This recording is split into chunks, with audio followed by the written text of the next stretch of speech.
That's our Father. Hello there.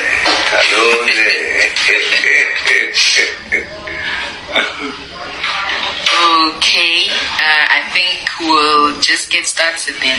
So, hello everybody, and thank you so much for tuning into our last interview of the month.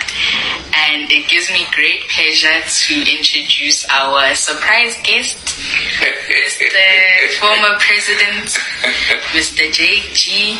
Zuma. Thank you so much, Dad, for agreeing to be the guest today. Thank you. To be here. Thank you. And then, before each interview, I always have to give a quick disclaimer. Yes, so the comments will be left on throughout the interview, but if they get too distracting and stuff, then I'll have to switch them off. And then if you have any further questions during the interview, feel free to send them through the chat, or you can send them through the question thing that should be at the bottom of your screen. It's on the side of my screen at the moment, but yes. So without further ado, let's get started.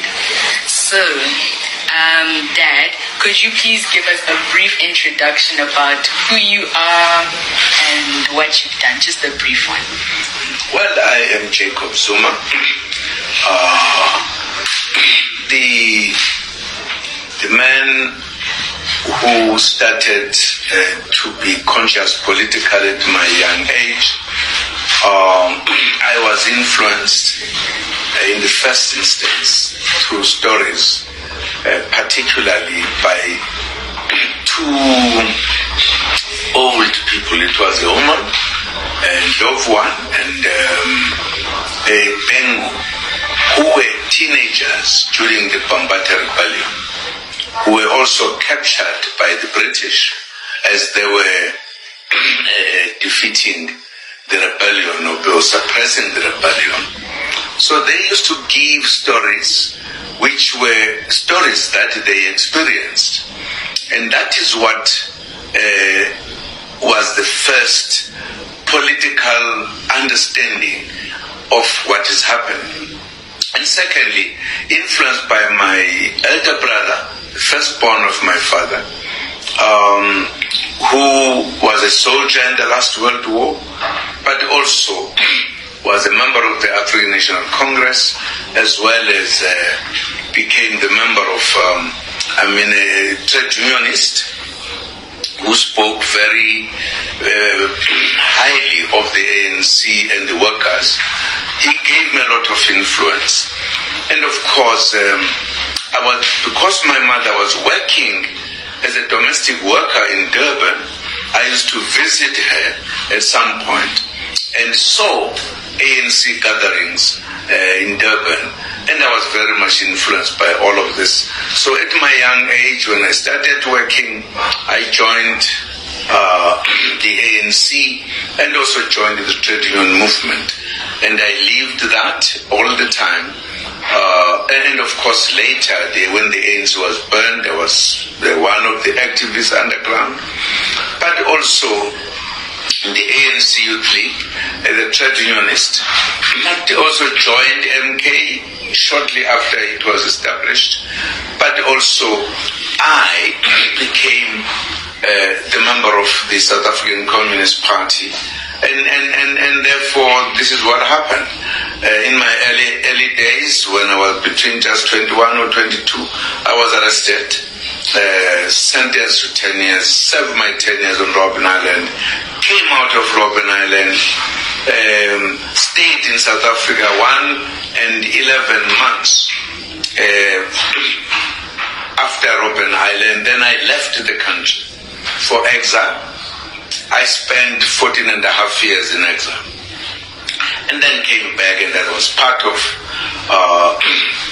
the negotiations, the talk about talks, big negotiations up to there. And thereafter, when we're getting into the elections, and then forming the interim governments, etc., and national and provincial, I then had asked President Mandela to allow me to go to KZN, which was Natal then, to participate in an effort to end violence that was happening there. And I therefore ended up going to the province where I became the chairperson of the region, Southern Natal region. When the regions were put together, all three, I then became the provincial chairperson of the ANC in the first in the first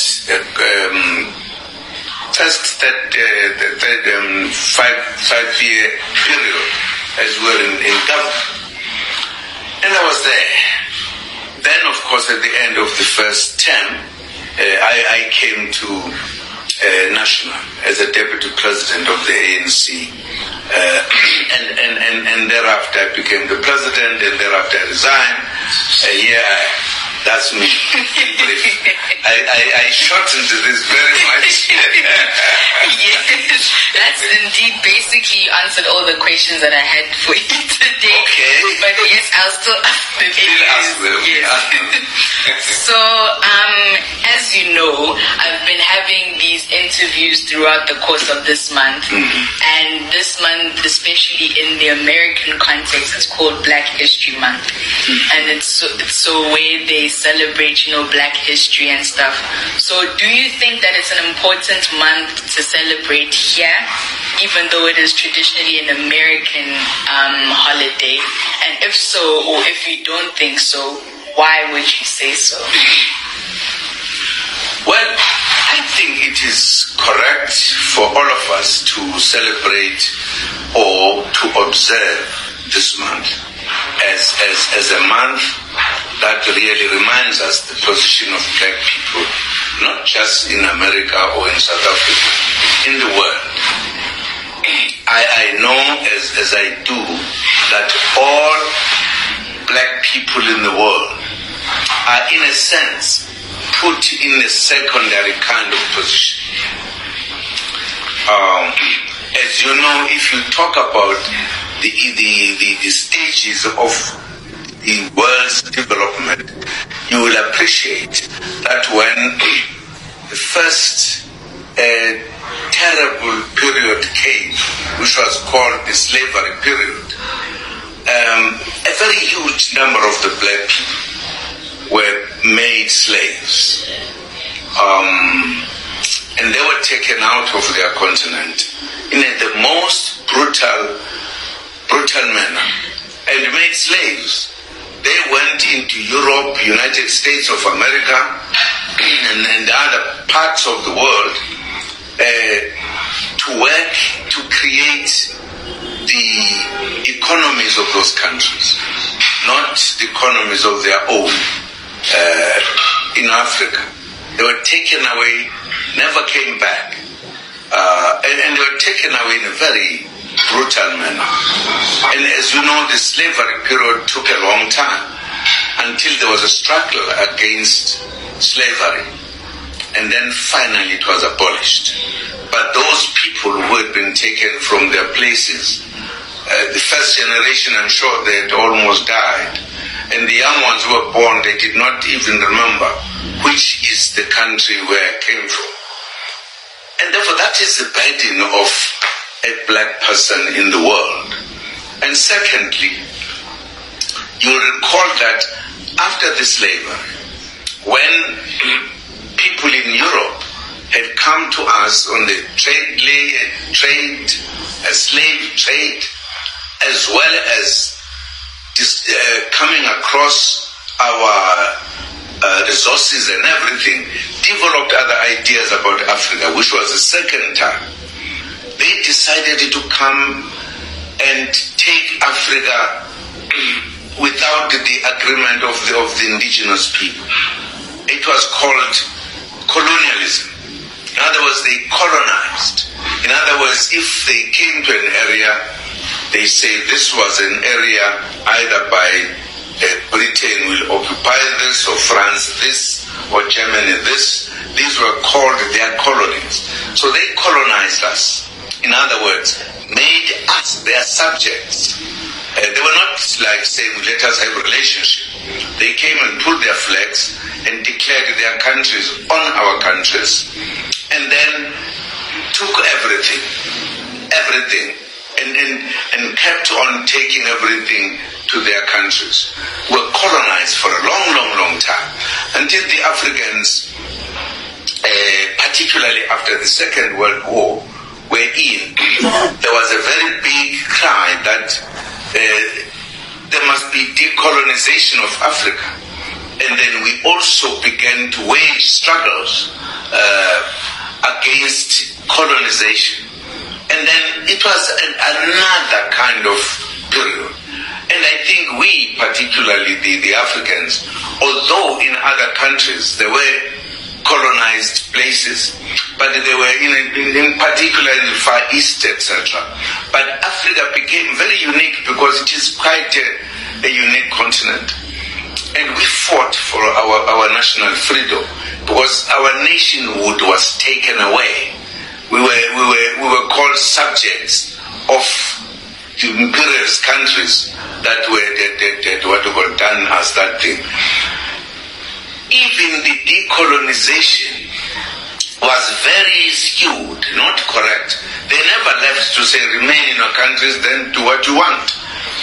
They actually moved in a system where they would say we are giving you self-government for a particular period to check whether you can run countries and then declare full independence. But independence was not full because it was only political, not economic. So in terms of our being put down the ladder on the economic side of things continues up to this day. And therefore the burden of a black person remains, whether you like it or not. Economically, we are still very low. Perhaps not slaves, perhaps not colonial people, because we can now vote, whatever, but something closer to that we still have that problem. But of course there are a few blacks who have emerged, but too little to talk about it. The greater majority still is in problems. If you talk about us here in South Africa, still what to call it, only 13% we use, and is now full because the land does not grow, but the rest of the land is empty. And that's a burden of a black person. We never choose to be where we are. We're pushed into where we are. Nobody's saying now there's freedom, come back to your area. So the burden of a black person is big. That is why if we observe and remember the black man, we as Africans, we ought to be very active on that one because we need to conscientize ourselves that it is not yet uhuru, it's not yet freedom. We do need to have full freedom. If you talk about us in this country, what is it that makes you to say you have economy? You must have the land, firstly. And secondly, you must participate in the economy of the country. And the economy of the country is run by finances. There is no black bank. There is no people who are black who are running huge sums of money. That's a problem we are faced with. And therefore, the manner in which whether you call it democracy or decolonization or whatever, is still skewed. It's not yet correct. Well, you see, that's reasoning for the Black History Month. I think that just sums up all of the meanings of why people choose to celebrate Black History Month, and thank you so much for that. Yes. So, to sort of get to know you on a more personal level, do you mind describing your early life? So, before you got into politics, what was the day-to-day life of yours, and how was your living situation back then? Well, I was a young man in the rural areas. Mine was to do what all young people do. Firstly, as a young person, you are at home. As you grow slightly, the bigger boys take you out there, begin to see how things are happening. And of course, you go through a school which we call head boy schooling, wherein you look after cattle. But you don't start in the cattle. You start looking after the baby goats, small goats, and then thereafter the baby cows who are there, and you learn how to milk, how to look after cattle so that they don't mess up the gardens and fields that people are doing.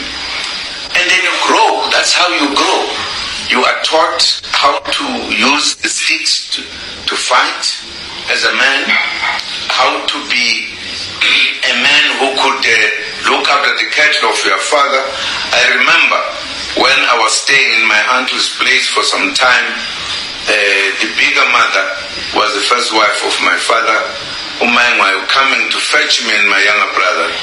And the story was, when I was saying, look, I was about to go to school, I want to go, I said, wait, who's going to look after the cattle of your father? Yours is to look after the cattle. Forget about school. Forget about school. It was not an issue then.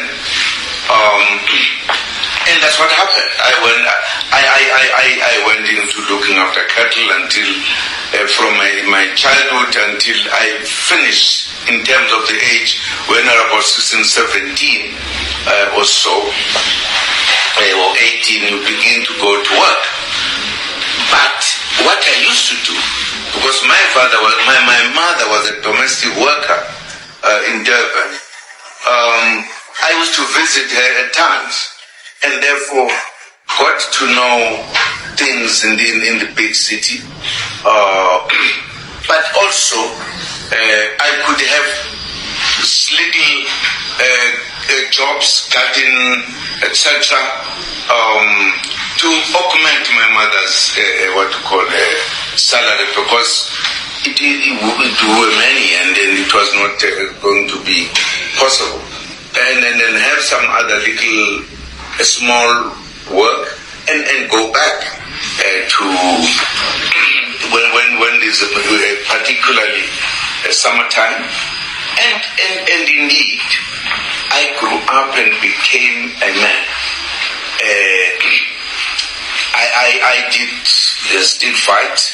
I became almost average or a little bit above average. I understood it very well.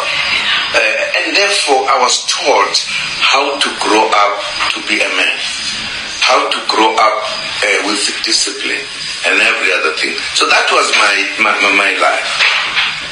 And then, of course, the time came that I came to what you call. But what I did, because there was no schooling, I organized a night school.